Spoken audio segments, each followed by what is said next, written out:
इस एपिसोड की शुरुआत में फिंग शानशान को फोर्स नहीं करना चाहता था पैचअप के लिए। वो बस इतना चाहता था कि जब तक उसकी ख्याल रखने वाला कोई मिल ना जाए तब तक वो उसका नंबर ब्लड ग्रुप कार्ड से ना हटाए, तब तक वो उसके गार्डियन बन के रहना चाहता था। फिलहाल तो शानशान कुछ सोचने या फिर फैसला लेने की हालत में नहीं थी। वो बस कुछ दिनों के लिए अपने होम टाउन जाना चाहती थी। फिंग को इससे कोई प्रॉब्लम नहीं था। वो उसकी जाने का बंदोबस्त करना चाहता था। अगले दिन लिशु आज शानशान के लिए एक फ्लावर और अपने हाथों से सूप बनाकर लाती है। उस इंसिडेंट के बाद दोनों में कोई बात नहीं हुई थी, तो शुरू में दोनों ही थोड़ा अकवर्ड फील कर रहे थे। शुरुआत शानशान ही करती है। वो कहती है, अगर तुम यहाँ मुझसे माफी मांगने के लिए आई हो तो उसकी कोई जरूरत नहीं है, क्योंकि मैं तो तुम्हें पहले ही माफ कर चुकी हूँ। लिशु बस उस इंसिडेंट के लिए माफी नहीं मांग रही थी, बल्कि उसने तो शानशान को दुख पहुंचाने के लिए और भी बहुत कुछ की थी। उसके लिए भी वो माफी चाहती है। ऑफिस में जो रूमर्स फैली थी उसकी और फैंग को लेकर, उनके पीछे भी उसकी ही आती। जोजियो के जरिए पूरे ऑफिस में उसके बारे में उल्टा सीधा बात फैला के शानशान को बदनाम करने की कोशिश की थी। लिशु अपनी सारी गलती मान लेती है। उसकी बातों से लग रहा था कि इस बार वो अपने फीलिंग्स को लेकर जेन्युइन थी। उसे सच में अपने किए पर शर्मिंदगी महसूस हो रही थी। शानशान थोड़ा मुस्कुरा के कहती है, सच कहूँ तो अगर तू ऑफिस में ये रूमर स्प्रेड नहीं की तो किसी को हमारे रिलेशनशिप पर विश्वास ही नहीं होती। कोई नहीं मानता कि मेरे और फिंग के बीच कुछ हो सकता है। ये सुनकर लिशु थोड़ा हल्का महसूस करती है और पूछती है, तो क्या तुम मुझसे नाराज नहीं हो? शानशान कहती है, बिल्कुल भी नहीं। लिशु कहती है, जो भी हो, पर सच तो ये है ना कि मेरी वजह से ही तुम्हारे ब्रेकअप हुआ था। मैं दिल से चाहती हूँ कि तू और फिंग एक हो जाओ। फिंग के साथ और कोई मैच नहीं करता, तुम्हें पैचअप कर लेना चाहिए। शानशान कहती है, फ्यूचर में हम दोनों साथ हो या ना हो, पर उसका रीजन तुम कभी नहीं हो सकती। फिर सीन फ्लैशबैक में चला जाता है। डॉक्टर शानशान के सामने तो कहते हैं कि वो बिल्कुल ठीक है, उसे कोई प्रॉब्लम नहीं है, पर जब वो शानशान के फैमिली वालों से अलग से बात करते हैं तब बात कुछ और ही होती है। दरअसल शानशान की सर्जरी की वजह से एक पॉसिबिलिटी थी कि वो कभी मां नहीं बन पाएगी। डॉक्टर कहते हैं कि अगर उसे सही से ऑब्जर्वेशन में रखा जाए और पूरा ध्यान रखा तो हाई पॉसिबिलिटी है कि वो मां बन सकती है। पर प्रॉब्लम ये थी कि शानशान ने भी ये सब कुछ सुन ली थी। बाद में लियू फिंग से पूछती है, अगर शानशान कभी मां ना बन पाई तो क्या तुम फिर भी उसके साथ दोगे? फिंग कहता है कि डॉक्टर ने कहा था कि उसकी मां बनने की हाई पॉसिबिलिटी है, तो वो उसी पर विश्वास करना चाहता था और शानशान को इस बात के बारे में बताने से मना कर देता है। पर क्या फायदा, शानशान ने तो ऑलरेडी सब कुछ सुन लिया होती है। अब इतनी बड़ी कमजोरी के साथ रहने का कॉन्फिडेंस कहाँ से आती भला? उसके लिए यही ठीक लगी कि अगर वो फिंग से दूर रहेगी तो एक दिन फिंग उसे भूल जाएगा। फिर हमें प्रेजेंट का सीन दिखाया जाता है, जहां शानशान अपने होम टाउन अपने घर पे होती है। शानशान की माँ को उसकी प्रॉब्लम के बारे में किसी ने बताया नहीं था, पर उन्हें अंदाजा था कि ऐसा कुछ हो सकता है। शानशान अपनी कमजोरी को लेकर बहुत ज्यादा डिप्रेस्ड थी, पर उसकी माँ उसे समझाती है कि अगर तुम्हारी लाइफ पार्टनर तुझे सच में प्यार करता हो तो बच्चा होने या ना होने से कोई फर्क नहीं पड़ता। वैसे तो शानशान के लिए उसकी माँ की बातें बहुत कंफर्टिंग थी, पर फिर भी वो इस कमजोरी के साथ फिंग के पास नहीं जाना चाहती थी।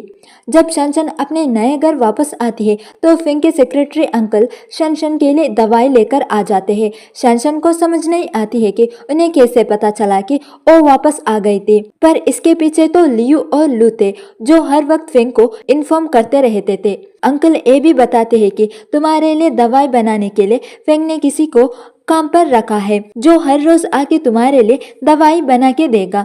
शानशान उन्हें मना करती है ये सब करने से, पर वो भी क्या करते, ये तो फिंग का ऑर्डर था। तब शानशान कहती है, कोई बात नहीं, मैं फिंग से अलग से बात कर लूंगी इसके बारे में। अगले दिन जोजियो अपने नए डिपार्टमेंट में शिफ्ट होने जा रही थी। शानशान को बाकियों से पता चलती है कि उस दिन जोजियो तुझे ब्लड देने गई थी और उसके बदले उसे नया डिपार्टमेंट मिल गई होगी। शानशान को पता थी कि जोजियो जितनी कैपेबल थी उसे आज नहीं तो कल वैसे भी नए डिपार्टमेंट शिफ्ट मिल जाता।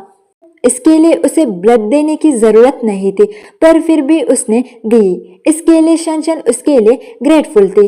लंच के वक्त फिंग सेक्रेटरी शनशन के लिए दवाई लेकर आती है। थोड़ी देर बाद शनशन को फिंग यू की कॉल आती है। वो उसे बास्केटबॉल खेलने की जगह पे आने के लिए कहती है, क्योंकि वहां पे फिंग और जैंग का बहस चल रहा था। दरअसल जैंग फिंग का भलाई के लिए कंपनी छोड़ना चाहता था, पर फिंग अपने दोस्त को कहीं भी नहीं जाने देना चाहता था। थोड़ी देर में दोनों के बीच बातचीत बढ़ जाता है और मारपीट शुरू हो जाता है। तब शनशन और बाकी सब तुरंत वहां पहुंचते हैं और दोनों को रोक लेते हैं। उसके बाद लिशु जैंग को संभालती है।